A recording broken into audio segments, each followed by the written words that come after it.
Hey, Coach, this is Trevor from CUTigers.com. What do you remember about Coach Halfley from going head-to-head against him in the playoff last year with Ohio State, and how much of his defense have you seen in Boston College this season? Right. In preparation for Ohio State, the first thing that jumped out at you was just how good their corners were, just how technically sound they were. And then it spread throughout the defense. They're very fundamentally sound. They were always in position.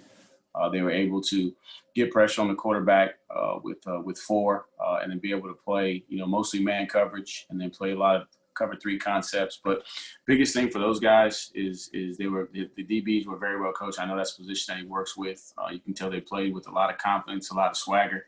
So that's what jumps out at you, and you see a lot of that resonating with BC right now. They're lined up where they're supposed to be. They're communicating well. They're playing with a lot of confidence. They're playing man concepts, zone concepts, so the structure looks very, very similar. And you can see that all those guys have bought in. Even some of the new guys that have transferred in that may not have been part of the team last year. Looks like he's brought some cohesion for those guys, and they're doing a really good job. Tony, Larry Williams here with TigerIllustrated.com. I know that the film gives you a much more refined look at the offensive line and other areas. What was the post-film review take on the offensive line from Saturday? I think sometimes you get into a game and the last 2 weeks I used Georgia Tech and this game here. It's not always as good as you think sometimes, and it's not always as bad as you think sometimes. After you watch them, those guys just continue to play hard. There weren't a ton of issues from a communication standpoint. We did have a breakdown once when we put Mason in there. We should have squeezed the gap and got some pressure on the quarterback. But biggest thing is just cleaning up some things technique-wise. But we knew that this front was going to challenge us, and just how multiple they are, and changing looks and stunting and moving and picking and doing all that kind of stuff. You got to be technically sound. You got to communicate well. So as you look at it, they continue to play hard. Got some things in some areas to clean up from a technique standpoint, but definitely a lot better than it may have felt, coming off the field. Hey, Tony, it's Josh from the Post and Courier. How would you evaluate Lyn-J Dixon's play so far this season? I thought that the other day was his best game. He had one instance where I would like to see him, not try to bounce to the outside and bang it up in there and go get positive yards. We only had a couple of TFLs in the game. I think we had three true TFLs, and then we had one bad snap, and one of those was on Lyn-J because he made a decision to bounce, kind of predetermined it, and didn't read it out. But thought he was doing exactly what I asked him to do. And overall, he's had his moments where he's done a good job of playing within the system and getting behind his pads and doing the dirty work. And I know that's a little bit, out of his comfort zone because he is a guy that likes to use his speed to get to the edge. So he's done a good job at times, but still got to just be more consistent, solid in pass protection, very, very knowledgeable. So don't have any issues with him there from a knowledge standpoint. Has to clean up his technique a little bit. Sometimes he'll be in great position, and then the last moment he'll try and drop his shoulder just because he's trying to bring more power with him. But he needs to trust his technique and use his hands. So overall, more good. Still areas to improve, but I've been pleased with him so far. I believe you said that backup job for Travis is still kind of up in the air. Is technique and consistency, are those kind of the big things you want to see from Lyn-J? Correct. Technique, consistency, from him, because he's the second oldest in the room, so to speak. From an experience standpoint, played the most football behind Travis, and so just consistency. And biggest thing for him is just challenging him to just, hey, don't worry about Travis. Focus on you, improve your game, understand the system, and understand things that you need to do improve to be able to play within the system. And it's for all of them, it's a work in progress because they're so highly talented. They see a lot, and sometimes you got to make sure that they're not seeing too much, because if they see too much, then they try to do too much. And when you're doing too much, you're playing outside the framework of the system. So you may have some success. I tell them all the time, it's a catch-22. You may have some success, but it's one of those situations where you better be right. You mentioned that you would tell him not to worry about Travis. Have you gotten the sense that he's really been sort of trying to elevate his game to get to that point where Travis is? When I say that, what I mean by that is not, I don't think they're looking at Travis and trying to beat Travis, but they all want to produce. They all want to, help the team win. And they all want to have, big plays in the running game. They want to be solid in pass protection. And sometimes they can press, too much. And obviously we all know what Travis is capable of. A lot of times he can turn something into nothing. And I think some of them can do that at the same time too, but they got to also trust the system and not always try to force the big play. So when I say that, it's not so much that they're trying to be like Travis or that they feel pressure from Travis, other than they want to have some success. They want to have big plays. And sometimes you can swing for the fence, and a lot of times home run hitters are the guys that strike out a lot too. So I'd rather them be more comfortable being a base hit guy that's going to be able to over time control where he hits the ball, and he can get some doubles or some triples, and the home runs will come. Hey Tony, it's Anna with Clemson 24/7. 6 games in, where would you rank, I guess, wanting Frank and Joe to take that next step in terms of the pecking order of what you'd like to see going forward from this offense? I think just starting with Joe, I think it's unfair right now to say that, just because he's been battling and just hasn't had as many opportunities. And, Frank is a guy that I think he's just going to get better. And it's unfortunate that they're at wide receiver U, so they're always going to draw comparisons to other guys. But at the same time, too, as a coach, sometimes you just have to meet them where they are. And so don't really have, a set expectation of where they are. We know the areas where they got to improve, and we just got to keep pushing, those guys in that right direction, and they'll respond and they'll continue to improve. And, as they improve, then they'll be able to be more productive. But it's hard to say, I would like for them to be here, because the circumstances are different. It's both of them were out for a little bit in fall camp that put them back, because they were in a protocol situation. And then Joe's battling his deal. And I thought that he looked the best that he's looked in a while the other day.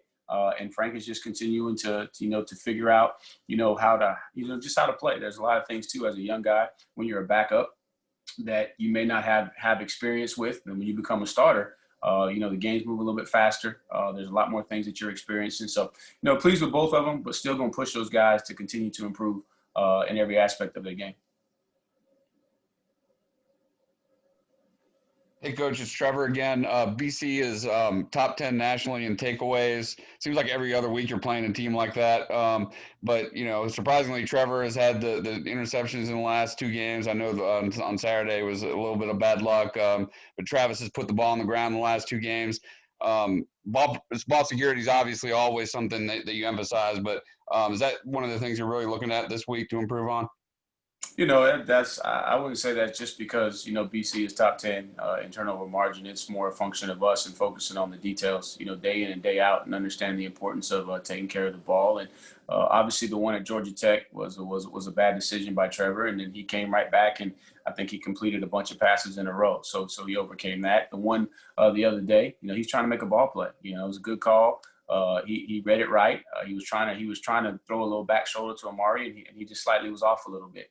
So definitely not going to, create something bigger than what it is. And then Travis right there is something that we always talk about, but a lot of times it doesn't come up in a game until it's a catastrophe. And what happened there is he was in a situation, he was trying to cut it back, and he didn't expect Jackson to be there. He sees his own color, he relaxes a little bit, boom, there's a collision, balls on the ground. So we'll address that, but we're going to put the same level of emphasis on ball security as we always do, and continue to do our part of taking care of the ball, and just work through the fundamentals there and stress it, but not going to make it a bigger issue than what it is.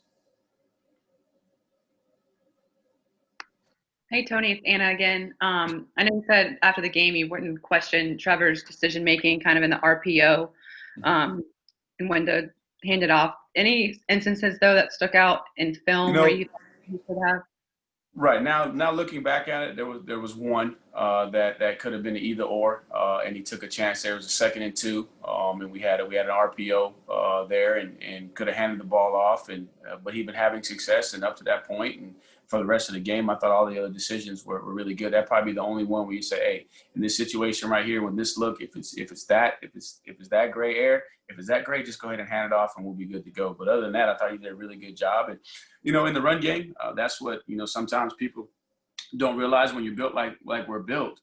You can sit there and try and force the run, but Syracuse was committed to stopping the run with all their run stopping twists inside, and then they were going to try and get an extra guy to the box. So you have to take those outlet runs. And a lot of times, people want to see the ball in Travis's hands, but at the same time, too, in fairness to Travis, if they're going to load the box or have guys and unblock guy there, then we need to have the outlet screens, and it loosens us up. And then as we go, you see that we're able to start hitting those 8, 7, 6, 5-yard gains a pop. Tony, this is Matt with the State. Did Syracuse do anything up front or schematically different against you guys than they had been showing on film some of the previous weeks?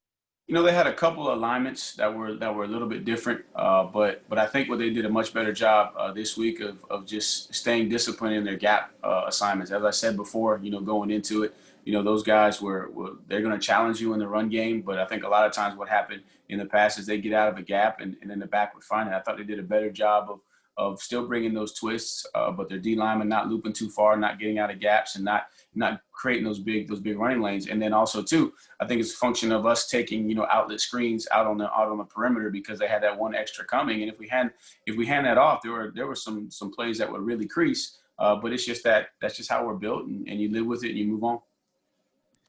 And so, kind of following up on Anna, are there some instances in RPOs where the look says to pass, but maybe if you would have handed it off, like there were holes? Is that kind of no doubt? No doubt. There's going to be instances like that, but you can't sit there and overanalyze it. Then you're going to paralyze the quarterback, and then now he's going to start questioning his decision, and then now you're going to be sitting there playing slow, either or. No, you say, okay, these are the parameters for the look, and if this guy is halfway in between, let's say the receiver and the box, he's probably a box fitter.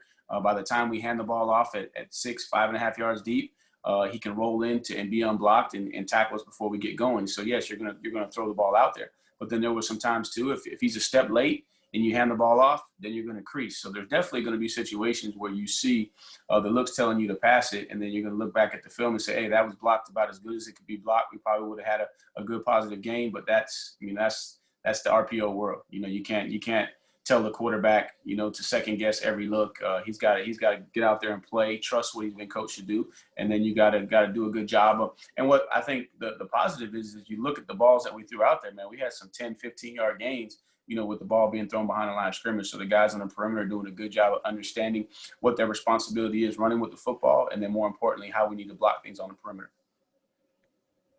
Hey, Tony, this is Grace Rayner with The Athletic. Can you kind of walk us through how you guys discovered Joe on the recruiting trail and what that process was like?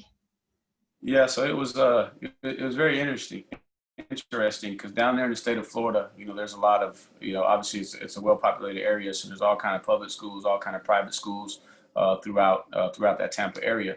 And so we got a tip, just some video sent in on a guy that moved down from Canada.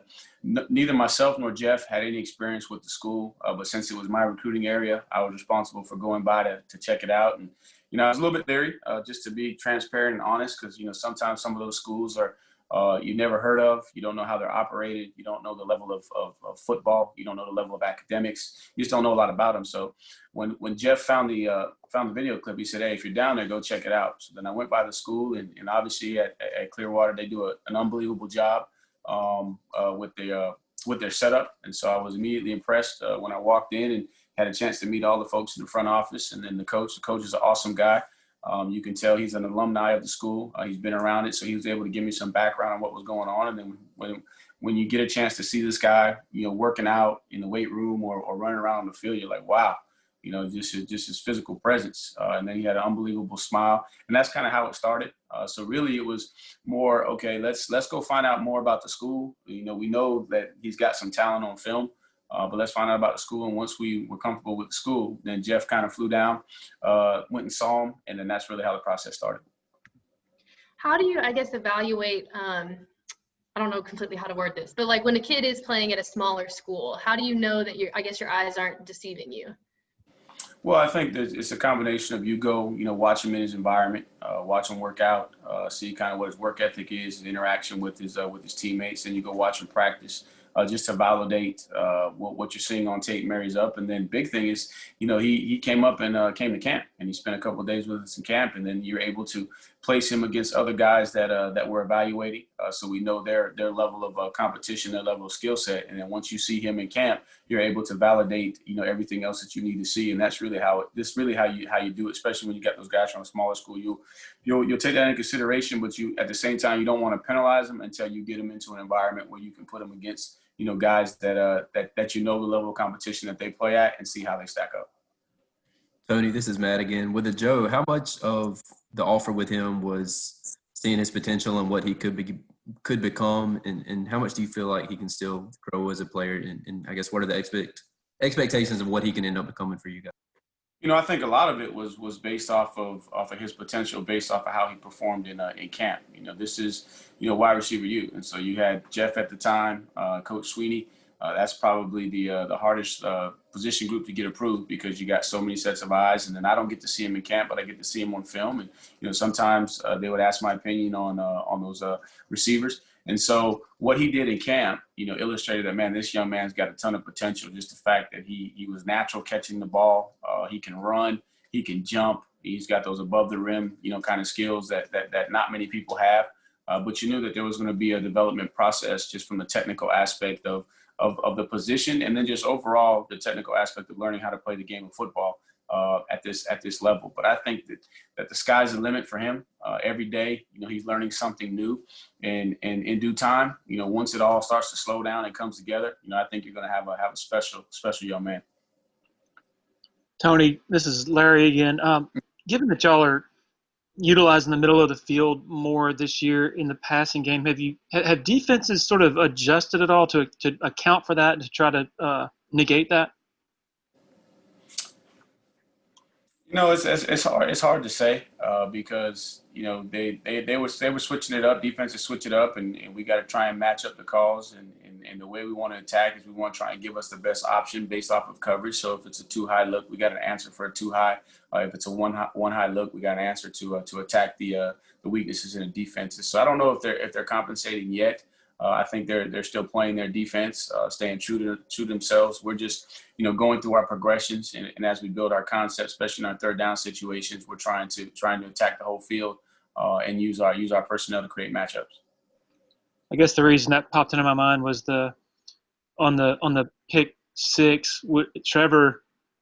It looked like he made a bad throw, but he actually said after the game that he saw the safety sitting on top of it in front of Amari, and he was trying to throw a back shoulder throw. So the right throw was probably a back shoulder just too far. No doubt. They spun to a 1-high, and you're working the seams, on that concept, and you're trying to put that safety in a bind, and you got to pick which one. And you felt like he had a better opportunity with Amari, and he was trying to slow it down. And again, he was just a little bit off, a little bit too far behind. You expect Amari to, in that situation, man, to go make a heck of a play. And again, the thing for the defender is like he was kind of out of position. The guy who picked off the ball and the mistake on our part with the throw and the mishandling of the ball and not catching it, man, it pops right into his hands. So definitely made the right read. Just a little bit off from a technical standpoint with the placement of the ball. Otherwise, man, that's going to be a big play, and we're rocking and rolling. Hey, Coach, it's Trevor again. The throwback to Trevor from Amari was a lot of fun to watch. It looked like if Amari put a little more air under, it might have been a touchdown, but I think you still got a first down out of it. What defensive look did you see that made you like that call? And does the fact that Amari is a southpaw, does that kind of add to the surprise element, I guess? When we build a concept, we try to have it in both directions, and it just married up. We saw that we were getting a lot of man coverage. So the biggest thing is you're looking for man coverage where the quarterback can get lost a little bit, and we saw that those guys were chasing on some things, and it was kind of scripted for that area of the field, and it just so happened that it worked out, that we got it called into the right defense. And definitely, if Amari puts it out there on the quarterback, I think he has a chance to possibly score on that play. About Amari being left-handed, does that it keeps a defense honest because now they see you can go in both directions. So again, it helped to protect our system because you have the ability to put a right-handed guy in there and roll to the right and throw back, and now you can go off the right hash and roll to the left and throw back. We'll take one or two more for Coach. Mm-hmm. Tony, Larry again. What's your overall assessment of first down production this season through 6 games? You know, some games have been better than others, and I think we've been aggressive. You know, sometimes on first down, you know, trying to take shots there, and then we've had some miscues. You know, on first down that's gotten us behind the chains. So definitely an area that we want to continue to stress. Because for the long haul, you want to be efficient on first down so that you're not in long yardage situations. We've been, surprisingly, pretty solid in long yards, overcoming that, but that's something we still got to continue to stress. So, some games have been better than others, but definitely an opportunity for us to grow. And again, a lot of it is just, unfortunate mishaps on our part, a misplay, a misread here, a breakdown in technique. All things that are correctable. So definitely not a concern, but something that we got to stress and something that we track and we got to continue to improve.